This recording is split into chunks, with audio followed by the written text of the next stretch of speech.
Welcome to From Our Generation, where we uncover the ideas and events that shape the world we live in today. I'm Crom Carmichael.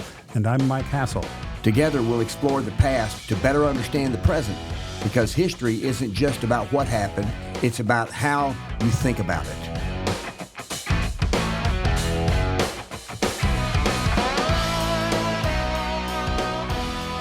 Well, Mike, it's May 16th. It's a Friday.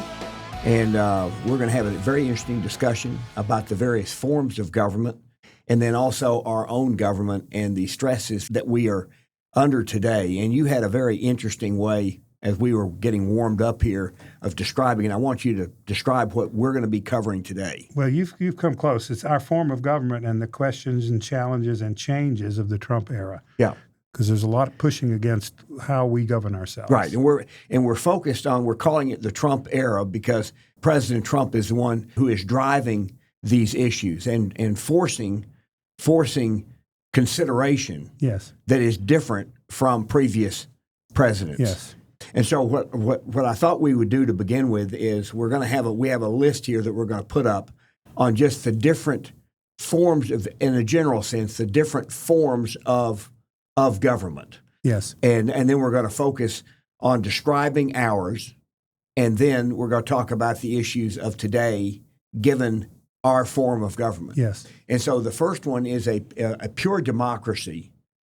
Pure democracy, the way we're defining it for purposes of this podcast, means that every issue that comes up, every voter gets to vote on the issue, and it's resolved by a majority of the voters issue by issue. Yes, and this goes back to the ancient Greeks who advocated this, and it only works in limited circumstances. You can't have millions of people meeting together. No, right? it has, small communities could potentially do that. I'm not sure that there's ever been a pure democracy yeah, other it's than more theoretical than real. Right.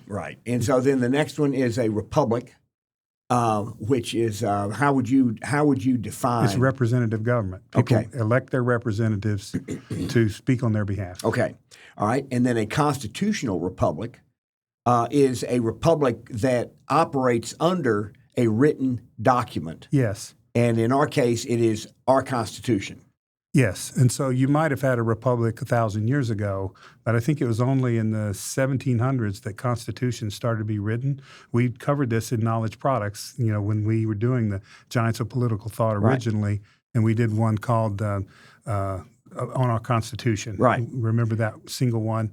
And they started in the states, state constitutions in New England. Mm-hmm. And then the federal government was then came after that, representing a lot of political thought from Europe. Well, yeah. But it's only a couple hundred years old is the point. Right. And to your point here, and we do cover this, if people are interested, they can go to giantsofpoliticalthought.com, giantsofpoliticalthought.com, and see the list of great thinkers that we have covered. And when we say great, we mean influential, not necessarily good. Yes. But Common Sense and the Declaration are the ones that get closest to the philosophy of why people want to have a government.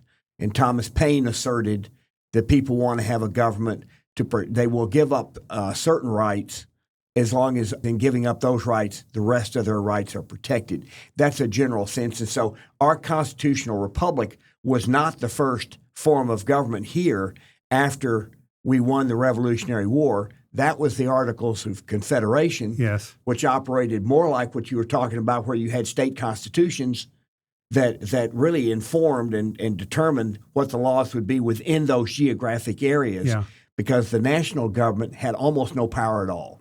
And it couldn't raise the money to pay for the war. Right. So the government was failing. Right. And so the members, the various people came from the states to Philadelphia and drafted our Constitution, recognizing that the Articles of Confederation were insufficient, and that the one thing they all agreed to was that the Articles of Confederation was insufficient, and if they didn't amend it or rewrite it, that the country would fail. Yeah, I think the convention was called to amend it, and they took it on themselves to replace it. Right, exactly. And so then the next, and we're going to get back into our form of government here in a bit. We're just covering the list. So let's just cover it again. You have pure democracy, which is more theoretical than real, we think. Right. You have a republic, which most governments have some form of representation Yep. in the world. And then you have a republic that's bound by a constitution. That also is very common now. Most other countries have at least given an informal kind of salute to that. They may honor it in the breach, Right. but they pretend to have Right. They those kind of pretend. yeah. We honor the institution of our Constitution is what governs our country, and that's what the stresses Right. are as to how people interpret that Constitution and what role each of the different parts of government, whether it's federal, whether it's state, or at the federal level, Yeah. where the power resides, and we're going to be talking about that in a bit. It's a good way of instituting the rule of law because Yes. it's written. Now, England, for instance, does not have a constitution, Right. just as an example. Right. They have a strong representative function in their government, but they don't have a constitution. Yeah, a written constitution. Yes, Yeah. that's right. Yeah. Now, a parliamentary form of government tends to be multiple parties, and where the people elect the members of the parliament, and then a majority of the parliament then selects the prime minister or the leader of the government. And typically, that's a multi-party system. Typically, no one party has a majority, and so the way parliamentary systems work is they hold an election. The party that gets the most members of parliament has 33%, Something less than 50. something less than 50, and then they can form a coalition with one or two of the minor parties. They need to get above 50%. Right. And then once they get above 50%, then a prime minister is picked and the government is formed and the government governs. Until the coalition falls Until apart. the coalition falls and they have apart. to call new elections. That's called a new election. And that's how most of Europe operates under a parliamentary form of government. Yes. And then the other one would be a dictatorship or a monarchy. So a monarchy is a hereditary dictatorship. Correct. Right? Although in the modern world, most monarchies are more figurative, formal rather than having a lot of power. Right. They are a salute to the past and part of their people's identity. For instance, is a very important part of British identity to have the royals. Yes. Right. Yeah. Now, in the Middle East, there are still countries there where the hereditary dictatorship or monarchy still exists. Right. And now they may have intramural battles over who within the family will succeed to be the next monarch. But it's always within the family. It's not an outside. There's no elections. There are no elections. Yeah, so we've described 5 different kinds of government. There's another category, which is no government at all, anarchy. Right. Okay. So, I wrote a book called Deep Trade-Offs about the rivalry between values, and I discuss this in this way, that the math is very simple. You have 0, 1, or more than 1. Okay? 0 is anarchy. 1 is a dictatorship, right? If you have two-party system in our country, you have to form a coalition before the government, and then you elect one or the other. Okay. There's no coalition building afterwards. You Right. choose the coalition that's presented to you out of 2 choices. Right. Parliamentary is more than 2. Okay, so the math is simple. You have 0, 1, 2, or more than 2. Right. Okay, more than 2 then is unstable in the sense that the government only lasts until the coalition can't agree to stay together.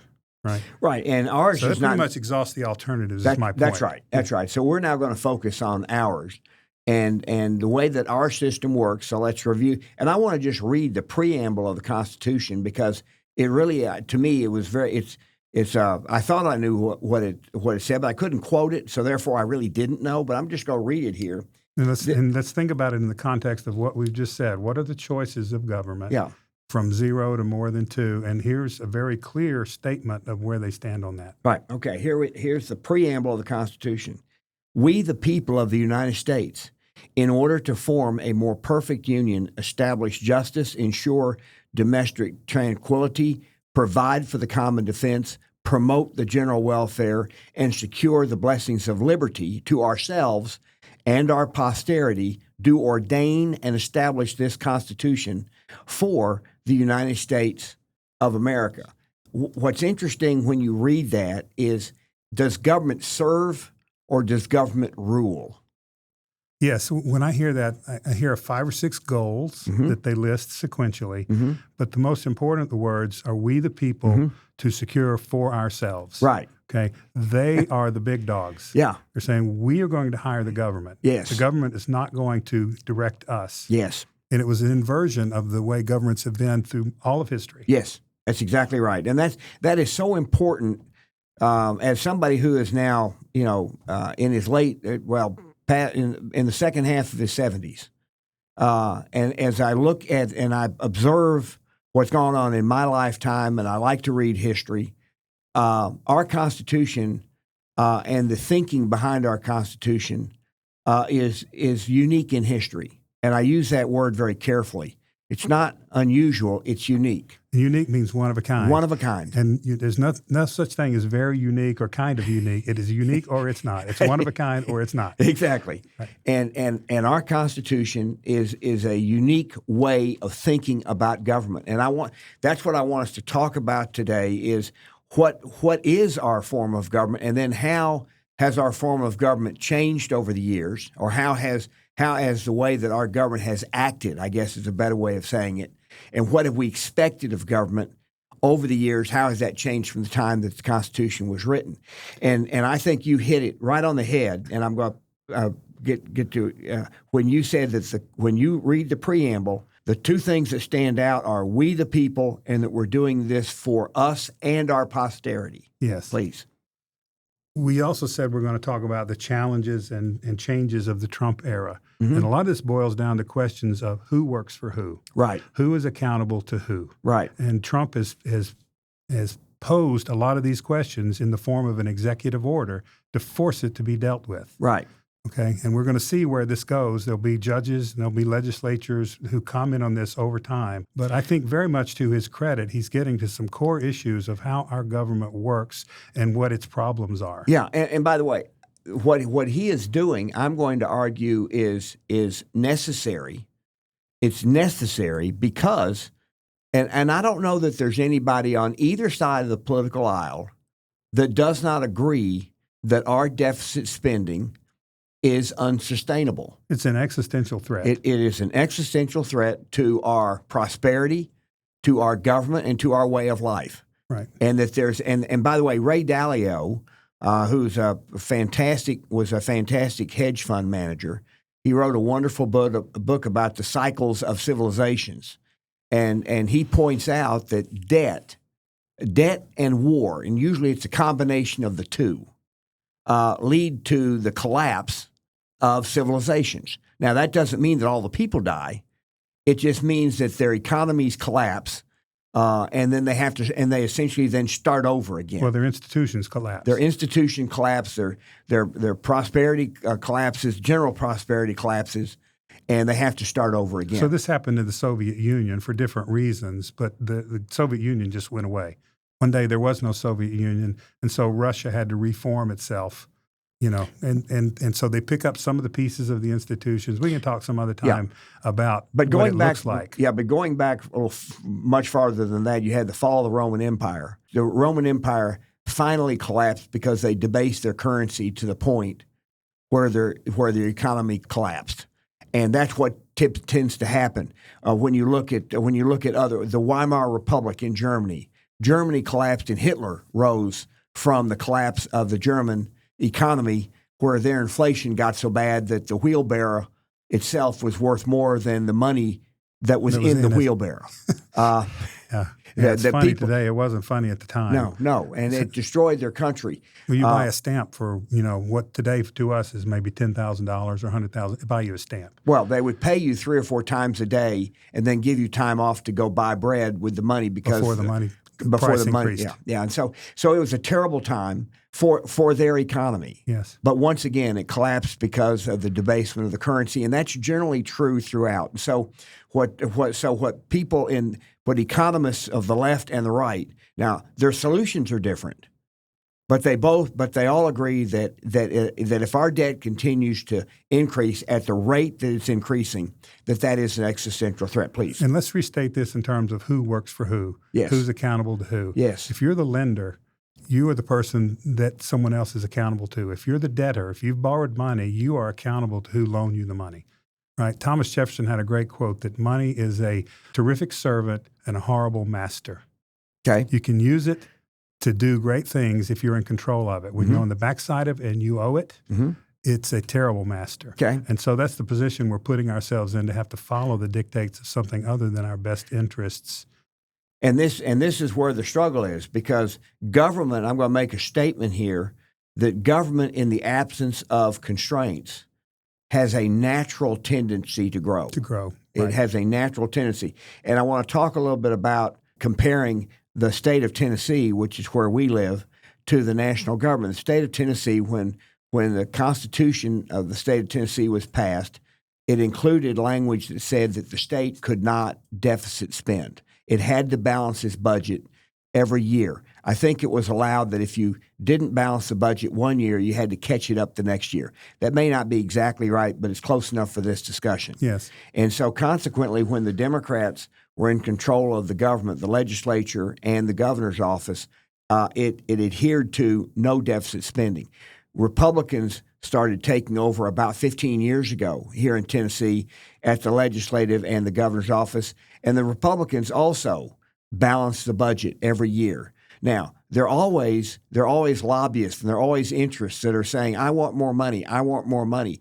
But if you have to balance the budget, then the legislators can look at the special interest and say, there is no more money, and I'll do the best I can, but I have to borrow it. I can't borrow it. I have to live within the framework. And here's what's interesting. When our Constitution was Tennessee's written, Constitution. our U.S. No, I'm now When going. our U.S. Constitution. Yes, thank okay. you. I'm now going to the U.S. Constitution. Our U.S. Constitution said that only the federal government could coin money, could create money. No state could create money. But it also limited the powers and the ability of the federal government at the time it was written. Yes. It limited its powers so that from the time the Constitution was written, I'm going to go up to 1923. Calvin Coolidge gave a speech in 1923, and in that speech he commented that the total federal spending was $3 billion total, and that over $2 billion of that was for defense spending. So the total cost of the federal government at that time was less than $1 billion. That is a tiny amount, and it shows that the national government for by that time we'd been around for 170 years.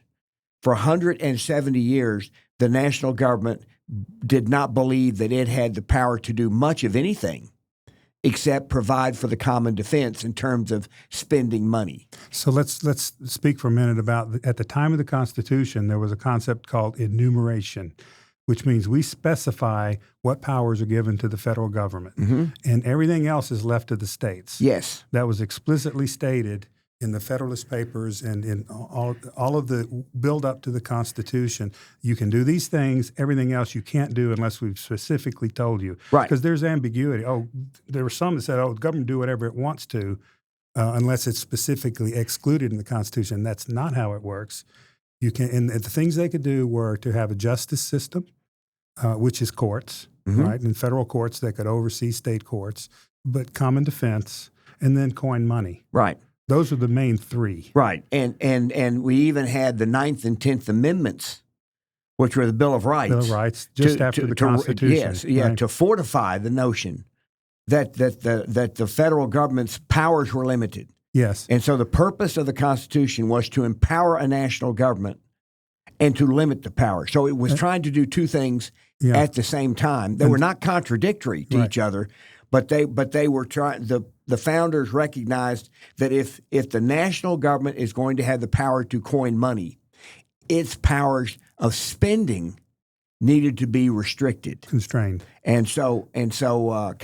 constrained, I think is the right word. But so at any rate, so that's where we started. Okay, and so now then we had elections, And our elections would be to elect people at the state level, the state legislatures and the governors, to determine what the laws would be within the states. Then we had congressional elections and the elections for the Senate, elections for president. And the legislative branch was given certain powers. In the executive branch, the president said the president shall be head of the executive branch. And so it was the branch that then carried out the laws. It actually executed the laws. And then the courts were there to act as a referee, that if there were issues that needed to be resolved, it was the courts. And here's what's interesting. This is Section 1 of Article 3 of and this is as it relates to the judiciary. And this is quite interesting. So let's just cover the structure of the Constitution. Yes. Article 1 is the legislature. Mm-hmm. It's the primary branch that represents the people. It taxes and spends. Right.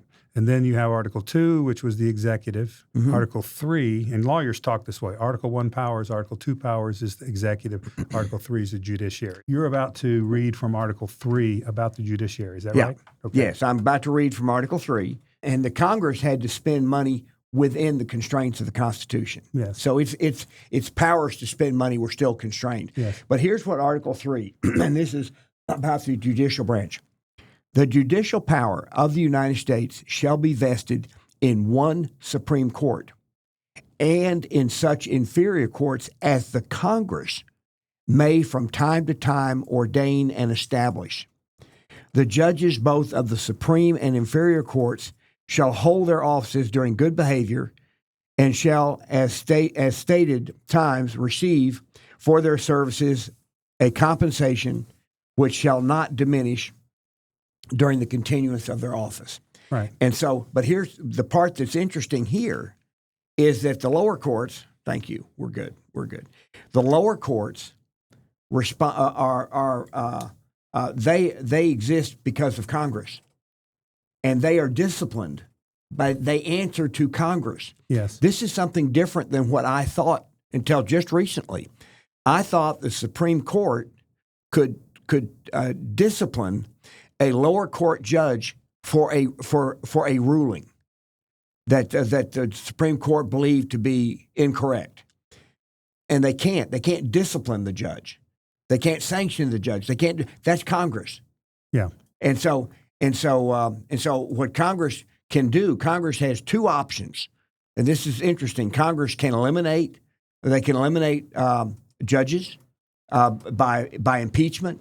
They can also vote to eliminate or reduce the number of judges, because that's what the Constitution says. And such inferior courts as the Congress may from time to time ordain and establish. And so what you have now, and this is one of the issues.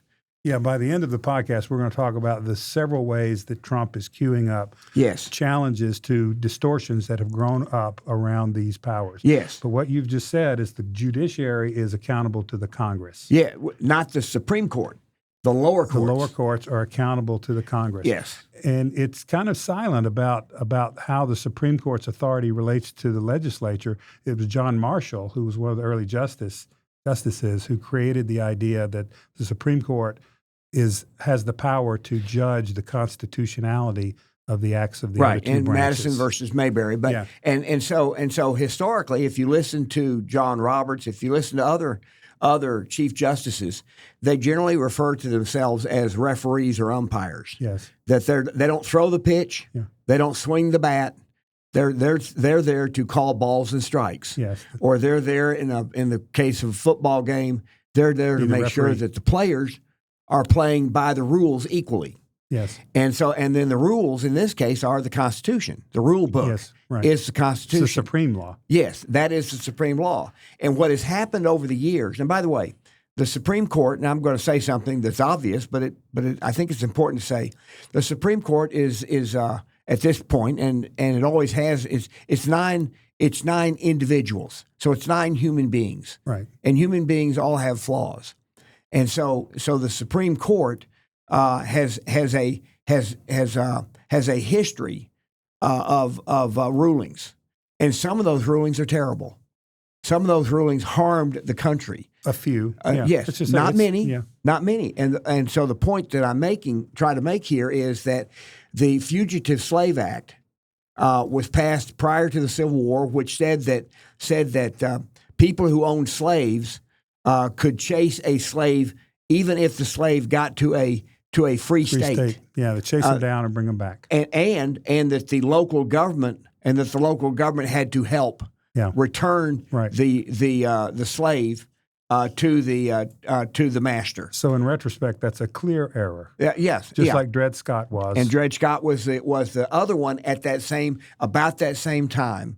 That was a terrible Supreme Court ruling, and so a more current one that has been overturned that isn't as terrible from a racial standpoint or a pure standpoint of inequality. But one that had a profound effect on the role of government and the power of government as a dictator rather than a servant was the Chevron decision in 1984, where the Supreme Court ruled that judges must defer to the regulatory agencies. And their expertise. So that meant that if you were a business and you were regulated and a regulator told you that you must do something, you had no recourse. There was nobody to check that power. No, there was none. And that made the regulatory branch of government bigger and bigger and bigger and more and more and more powerful. And you're seeing now the reaction by the regulators because they've been very powerful for 40 years, answering to no one. And now the Supreme Court overturned that ruling a few years ago, and Trump is now saying, look, I'm the president, and as the president, I am over the executive branch. They're accountable to me. And they're accountable to me, and I am accountable to the voters. Because I was elected, the regulators weren't. And this gets into a very interesting philosophical question. When a person runs for office, and as you pointed out earlier, we have essentially a two-party system. And when Trump ran for office, he was challenged about what he would do if elected. He said, if you want to know what I intend to do, what I promise to do if elected, read the Republican Party platform. And everybody who's running for office at the national level, for Congress, for the Senate, and me, we are pledging to do what is in that platform. Yes. And so the question is from the voter standpoint, because the government is supposed to do what we the people want it to do, and what we want it to do is we inform the government through elections. So we talked at the beginning about the different types of government that there are, right? And it's a gross classification system, basically. There's all kinds of variations and nuances. Canada is a representative republic, but it has a figurative monarch that's the British monarch. Bunch of variations. In the United States, we have a constitutional republic, basically, with a federal system that has a lot of sovereignty in the states. At least it used to. Now the federal government has grown to really dominate the states. That's another balance that's going to be challenged and worked. That is being challenged. Yes. One in particular thing that's being challenged is who's accountable to who. The power of a district federal judge to overrule the president and say across the whole country. Watch that glass, yeah, I got to not hit that again. Across the whole country, what do they call this? Nationwide injunction. Injunction. Yeah. So basically, that guy puts himself in the position of ruling the country because of his opinion about what the Constitution says. Is that proper? That's one of the things that's being And that challenged. was actually argued. I believe it was Just argued yesterday or the day before. Yes. Yeah. So very current. And it was argued. What's interesting, just as an aside, what's interesting is that controversy came up just 2 months ago. Normally, it takes a long time for a controversy to work its way through the district courts, the appellate courts, to get to the Supreme Court. But this issue is so important that it moved very swiftly, and we're going to get a ruling from the Supreme Court in June. We'll get that ruling. And it ruled very swiftly because it came about in the form of an executive order. Right. Okay, and it was implemented immediately, and the people that don't like it complained immediately. So it got quickly. Otherwise, it's take years to work all these things through the courts. That's part of the strategy, I think, that you and I have talked about that Trump seems to have.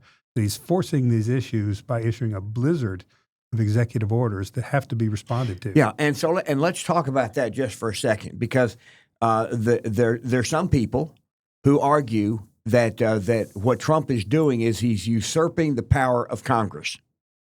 That Congress should be the institution that changes the laws by passing new statutes. So he's becoming more of a monarch, an autocrat. An autocrat would be a good word. Yeah. Yes. That's what they're arguing. That's what some people are arguing. He's accruing power to himself. Yes. But if we go back to what you and I said earlier is that people on both sides of the aisle agree that that deficit spending at the rate that we're doing it is an existential threat to the existence of our country as we know it. Yes. All right. So now we look at Congress now trying to pass the so-called one big beautiful bill. Right. We see that, and we see some Republicans who are arguing that the one big beautiful bill does not include enough spending cuts. Democrats have argued that any spending cuts in the one big beautiful bill are wrong, and that therefore they will not vote for it because there are some spending cuts. If the deficit spending is in fact an existential threat, what Trump is trying to do is he is trying to force the courts and frankly force the Congress and the voters, because we are the sovereigns. At the end of the day, we are the sovereigns. The voters are the sovereigns, and he is trying to force us to think about what is going on, because everybody agrees that it's not sustainable. Now, people have different answers on how to do it, but what's interesting to me, we talked about this in our last podcast. There are 12,000 lobbyists in Washington. They are all up there fighting for more money. Yeah, for their specific interest. Yes, they are all fighting on behalf of their specific interest. And so when you saw the Doge, and when you saw Elon Musk and his people, they identified, I believe, somewhere between 150 and $200 billion of spending that if you looked at it and you said, would I spend this money if I had to pay for it myself? Yeah. And the answer is no. But yet you can't. But Congress seems to be incapable of cutting the spending all on its own because there are no legal constraints. Just like in Tennessee, I said there's a constitutional constraint against deficit spending, and they will get sued if they don't follow that. Right. And so but at the federal level, you can't sue them for not following a balanced budget. No, you can't. Right. And so Trump, what he's trying to do is he's trying to force the issue. By signing executive orders, the people who oppose him are doing what would be natural under our Constitution. They're opposing by filing lawsuits, and then the lower court judges are then they've passed over 100. They've ruled over 100 times against Trump on a nationwide basis. Right. Which, by the way, that's like 3 times as much as the courts did under Biden and Obama combined, and that was 12 years. 12 years worth. 12 You're years saying they're already worth. More in what, a few months? Yes. And so it's the judiciary asserting itself that it's in charge and people are accountable to it. Right. And so now the Supreme Court, as we said earlier this week, it heard arguments about on both sides, and the Supreme Court will rule on the question of who's accountable to who. Can lower court justices overrule a president? Yeah. And that's going to be a fascinating ruling, because lower court, as I read in here, is that justices are appointed for life. They are not elected. And they're sounds a lot like a king. Yes, and the Supreme Court is 9 people. So at least 5 people on the Supreme Court have to agree to rule a certain way. A lower court judge is 1 judge. frankly, if the Supreme Court rules that lower court judges have the right to impose nationwide injunctions, I'm not sure where that goes. I think it then goes to Congress. What goes? I think the question of what to do about it? How to resolve it would only be Congress, because Trump has done everything that a president can do. If the Supreme Court says president doesn't have that power, a lower court judge on his own has the power to overrule any executive order nationwide. It's worth noting that the judicial branch is supposed to be non-political. Right. And it is becoming political because of this question of who's accountable to who. Right. If they're overruling political decisions at this rate, then it's a very potent question that has to be addressed. Yes. So let's dive into, just for a second. Let's go down the two paths. I think the Supreme Court rule that lower court judges do not have the right to impose a nationwide injunction. Yes, I think that's what they will rule. However, I think in that ruling, I think there will still be ways of perhaps forming some kind of a class action or something, and I'm not sure that resolves the problem. Yeah. And some of our laws, and this is why this Chevron ruling was so bad back in 1984, where it gave the regulatory state the power to be the judge, the jury, and the prosecutor. Yeah. It gave a regulator the power to do whatever the regulator wanted. And that is antithetical to our form of government. Well, it's not accountable. It removes their accountability. Well, that's why I say it's antithetical. Yeah, the reason that they did that, though, is that they said the judges don't have the expertise to make these judgments. We shouldn't be running in there and, coming in at the last moment and changing around what the rest of the government has done. It's like a pardon does. You let the judicial system work, it reaches its conclusion, and then we give the power to the president to come in and just overrule it, right, for political reasons or whatever. That kind of power ought to be strictly limited. And so that's the reason they had it in the first place, is judges are not in a position to make these kind of evaluations. So they're not. But what's the alternative? To give it to an unelected official is not a good alternative, right? And so this is what Trump is trying to address. Right. He's saying it eventually becomes the responsibility of the executive and the Congress. Well, the other side in 1984 argued that if Congress wants a regulator to do a certain thing, that it's up to Congress to pass a law that's very clear on because it is the member of Congress who's elected. Yeah. And giving a vague yes. swath of duties and powers to a regulator is unconstitutional. That was the argument that was made on the other side, and the Supreme Court ruled, sorry, a regulator can be God. And that's essentially what we're back to the point of enumeration. Yes. You've got to specifically say, you have this power, administrator, regulator. You've got this power, none others. But if we don't say you've got that power, you don't have the power.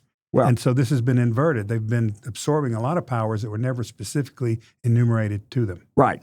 And so just kind of in the 30s, that's when the Supreme Court ruled that the regulatory branches could in fact exist and have power and have some power. Right. And so the alphabet agencies, all kinds of agencies, then sprung up under President Roosevelt in the 30s. Let me say a word about the scope of the government that started with that. We talked about the original government was doing a justice system, common defense, and coining money. Mm-hmm. It had nothing to do with schools, with financial regulations, with housing, with health care. You look at the big spending with pensions. That was antithetical to the way the original government was set up. The federal government had nothing to do with that. And most of the states didn't have anything to do with the pension and health care. That was a private matter. Right. So when we say that the natural tendency of government is to grow, over 200 years, it has grown from judicial system, money, and defense to now take in pretty much every aspect of human flourishing. Mm-hmm. Yeah. Regulating it, spending, paying for it, taking into the public sector what used to be in the private sector, which means we're less free. Right. And not just that, we also are less prosperous because as we said in the last podcast, and I encourage people to go back and look at it, it was on non-productive spending, non-productive activity. And what we did was we pointed out that to the extent that we as a society pass laws that require a great deal of time people must spend doing certain activities that they wouldn't otherwise do. Yeah, they wouldn't pay to do. They wouldn't pay to do. They wouldn't buy it unless they were forced to. Yeah, and one of the examples we used was that a Wall Street Journal pointed out that we spend 9.8 billion hours complying with our federal tax code. Well, if the federal tax code were much simpler, like it is, for example, here in Tennessee, where we have no income taxes, we live on two taxes here in the state of Tennessee. We live on a sales tax and we live on a property tax. The sales tax funds the state for the most part. There are other taxes, but not many. And then we have the property tax funds the local government. Right. Property taxes are due once a year. Sales taxes are due whenever you buy something. And so the rest of the time, there's no sand in the gears, as it were. There's not a lot of forms to fill out about income tax and exceptions and all of the stuff that takes these millions of hours that you've referred to. Billions of hours at the federal level. Yeah. In Tennessee, none. In other states, a lot. Yeah. And we pointed out that the regulatory branch on manufacturing, that the average cost per job of regulations is $29,000. That's a monetary evaluation of a non-monetary burden. Right. You're talking about the cost of regulation. Right. That's apart from all the taxes. So businesses have depending on the size of the business, they have some or hundreds or thousands of people who do nothing but comply with regulations from the federal government. That money that's being spent on all of those people either reduces the salaries of everybody else or increases the prices of the products that they're selling or diminishes the profits of the company, which harms the investors, which harms people who are trying to build a nest egg so that they can retire. Or if the business wants to grow, it doesn't have the capital to grow and become bigger. And so it would be easy for someone listening to this to hear us saying we should have anarchy, we should have no regulation. And that's not what we're saying. No. There is a role for taxes, there is a role for regulation, but the question is under what constraints, where we started our whole conversation. And this is the key, is at the federal level, there are no constraints. And Trump is trying to use executive orders to force the issue. And one he did more recently, and I don't know where this is going to go, but it's really interesting. And the reactions are very interesting, is when he signed an executive order and said that pharmaceutical companies cannot sell their drugs at a higher price than they sell their products at anywhere else in the world, in the industrialized world. Okay. Yeah. Okay. Yeah. And so what he's essentially saying is the consumers in America should not be treated any differently than the consumers in other countries in the world. Well, off the top of my head, that seems quite logical. Yeah. But the special interests have gone absolutely crazy. Yeah. And he gave them 30 days to do it. So I don't think the lawsuit has been filed yet. But it'll be interesting to hear the argument that the pharmaceutical companies make, is that we have to charge Americans more because we need it for R&D, or we need it for this, or we need it for research, that.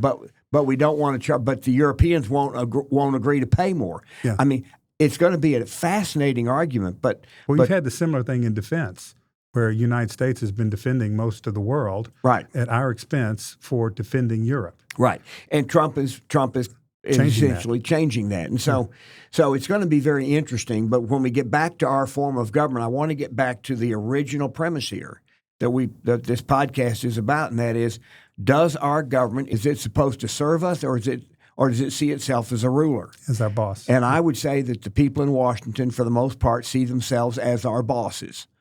And that is not what our Constitution says. And I think most people would like for our government to serve us. And so the question is, how do we get there? Right. And that gets back to elections have consequences, and people who run for office, I believe, have a truly moral. They don't have a legal, but they do have a moral obligation to tell the voters what they're going to do, and then when they get elected, to do what they promise to do. And if they don't get elected, then they don't have the power to do what they promise. Somebody else does. And of all the presidents, of all the candidates, and this is what's so fascinating about the Times, because the left calls Trump a liar and all these things. Now Trump, he has his own way of coming back. So he's been known to embellish the truth. That's right. Well, yeah, but on his campaign promises, he is doing, as far as I can tell, he's doing exactly what he said he would do. Yeah. Now, a lot of people said, well, he's just saying that to get votes. Okay. And a lot of people running for office do say certain things for the purpose of getting votes, right, never intending to do what they said. President Clinton, when he ran for office, said, we're going to end welfare as we know it. Well, then when Newt Gingrich became the Speaker of the House and Republicans got control of the Senate, Bill Clinton actually did, after 3 vetoes, did sign a bill reforming welfare. And took credit for it after trying to kill it 3 times. Yeah, he tried to kill it. So he did sign the bill, but he never introduced the legislation. And I'm just saying, this is more than what Bill Clinton did, is more than norm. Yes. What Trump is doing is, I'm 76 years old, is extraordinary. Right. No president in my lifetime has ever been as clear running for office on what they were going to do. And I mean bold stuff. Yes. Bold stuff, not little nuanced stuff. And now he's doing it. And so if elections are to have consequences, then what we are witnessing is extraordinary. I think it's worth commenting about scare tactics, because one of the common reactions to this is to frighten people that this is way out of control. It's a threat to our democracy. Mm-hmm. How many times have you heard that phrase? Yeah. Our democracy is on the ballot. Yeah. And we don't have a democracy, first of all. It's true. We started off, we don't have a democracy. What that means is that the government is accountable to the people. Right. Okay, and so they're suggesting that Trump is aggregating all this power to himself and people are not going to have a say anymore. Right. You and I don't see it that way. We see him trying to push the lack of constraints in our constitutional system. And it will be resolved by courts and by Congress, should have a role here. Yes. But he's going to push his point of view as hard as he can to force this to be reckoned with. Yeah, and what we're trying to do is help our listeners and our viewers. So let's look forward here. The Supreme Court is going to rule on different cases. Yes. And if the Supreme Court rules in Trump's case, on Trump's side, then the things that Trump has signed executive orders that the Supreme Court rules are legitimate will happen. If the Supreme Court and the Supreme Court's going to rule against Trump in some cases, I'm certain, because there's so many cases. Then the question will be, okay, the president does not have the authority to make that change through executive order. Congress does. Okay. So then will Congress? So now the voters will then have to focus their energies on Congress. Let's say a word about why it's hard for Congress to do this. Mm-hmm. It's common to say they're not doing their job, et cetera, et cetera. Our founders set up our system to make it hard to create a tyranny. Right. That was their primary goal. So there's 100 people in the Senate, 430 in the House. They all have to agree in a fashion by the rules of each house. But a majority in each house has to agree, and then the president has to agree in order to impose something. Mm-hmm. Over 200 years, they've agreed on enough that these powers have grown up. They've accumulated these spending patterns. How do you undo it? Well, do you have to get all 535 to agree? It's hard for them to do it. We see it in the big, beautiful bill now. We're trying to pass some legislation that addresses it. They're struggling. Yep. Trump doesn't have to get anybody to agree with him to issue an executive order. That's right. So this is the strategy, right? Yes. And if we had a small government, it's great for there to be this consensus model in the legislature. When you're trying to reduce government, the consensus actually is impediment to quick action. Right. And when you have an existential threat, it's the size of our federal spending. But Mike, as you pointed out, when our Constitution was passed, one of the genius decisions that the founding fathers did was they dispersed the power to the states. Well, the states compete with each other. Yes. So if a state has terrible policies, People vote with their feet. It's a relatively simple matter for people to move from a state where Yes. they don't like the government to a state that they do like the government. Yes. And so the level of competition among all the states was a big deal. Been and described as a great big laboratory. And very, very important to the growth of our country and why we are the greatest country in the history of the world in terms of economic prosperity. And a lot of it has to do with the way that power is dispersed and the way that the ability to aggregate power is difficult. Right. But the federal government has aggregated more power than anybody who wrote the Constitution ever intended, way more. And so now, and as we said, the spending is an existential threat. Trump does not have the authority, nor has he tried to just. I take that back. With the DOGE, he's tried to not spend money the Congress appropriated in a very vague way, where they didn't appropriate money for a particular thing. They said, here's a category of money. Go to it. Go spend $10 billion. Yeah. So the question is, if they authorize money, does it have to be spent? Right. There long ago was a thing called a line item veto and impoundment, where the executive could say, "I'm not spending that money." Right. And they had the authority to do that. And there was a law that overturned that. That's right. He couldn't impound funds. Passed in the 70s. The Anti-Impoundment Act was passed in the 70s. So one of the things that Congress might do in the future is repeal that act. But here's the problem. Right now, the way the Senate operates, it requires to do something like that requires being able to overcome a filibuster. Yes. And so if Democrats, which means a 60-vote majority, you have to get overcome a filibuster. Yes, you have to get 60 votes. And in the 70s, after Watergate, Nixon got impeached and resigned from office. For any of our listeners who are too young to know, Watergate was a huge scandal that got Nixon out of the presidency. He resigned over it. And it also, in the next election, it gave the Democrats actually a veto-proof majority in both the House and the Senate. And this is just kind of historical. Gerald Ford, the only thing he could do to stop the Democrats from spending more and more money and passing more and more legislation was he had a little button called WIN. Whip inflation now. Whip inflation now. And he would veto bills that would come to his desk. They would be overridden in the House and the Senate that afternoon.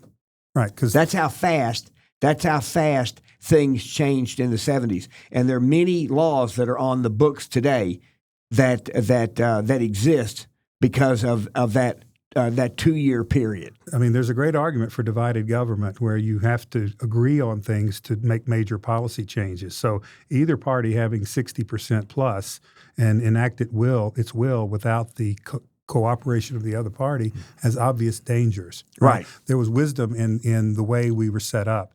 But undoing these accumulated powers now is the problem. Yeah, and that is what is so difficult. And so, Mike, we're going to end our podcast now, leaving our listeners with this notion that there is a battle going on right now, and Trump is using his ability to write executive orders to force the issue, and over the next 6 months. Between the great big beautiful bill and next year's budget, the next year's budget will be the big deal. And before we quit, when we were planning this, we listed a number of the areas that Trump is challenging. Okay. Let's go over those quickly. Please. We've talked about the federal district courts and their power to issue national injunctions, right, essentially to put themselves at the top of the pyramid. We've talked about the powers of the regulatory state. We've talked about the overall size and power of federal government. We've talked about the distribution of powers and relative balance between the states and the federal government. We've hinted at DOGE, which is about spending. Mm-hmm. It's another thing he's doing. But we haven't talked about public employee unions and their influence over the way the government handles these things. And we haven't talked about, in this podcast, the status of immigrants.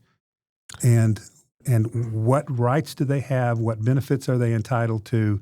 And how can they be treated in terms of evicting them from the country? Right. And so the federal employee union issue was Trump did sign an executive order taking away the collective bargaining rights of 700,000 federal employees.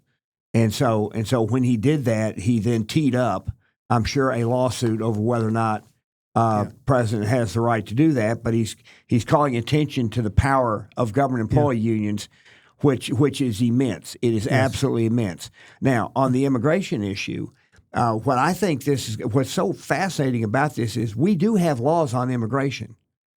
Illegal immigration is illegal because we do have laws on. That's what it means. It's against the law. Yeah. So if you come into this country and you don't do it legally, by definition, it's illegal. But the problem was under the Biden administration, if people came into this country, they were assigned a court date that they didn't have to attend. There was no due process. They were just given, or they just got into the country. They snuck in, right? And they've never even had any kind of piece of paper. So now the debate is there an obligation for due process to get them out? Right. This was explicitly in the arguments before the Supreme Court last week. Does the court have to touch every one of these cases to say yes and no? You can be thrown out. They came in by the millions. Do you eject them one by one? Right. That's obviously problematic. So, and so we're going to see. Yeah. I mean, we live in a society. It's humans, right. And our courts are humans, and so we will see. But you've articulated very well the list of things that Trump is challenging. It's not exhaustive. There's more because he's done hundreds of these executive orders. Over these are 100. just the ones we can categorize. Right. Well, let's hope for wisdom from our leaders. Yeah. Thanks, Mike. Thank you.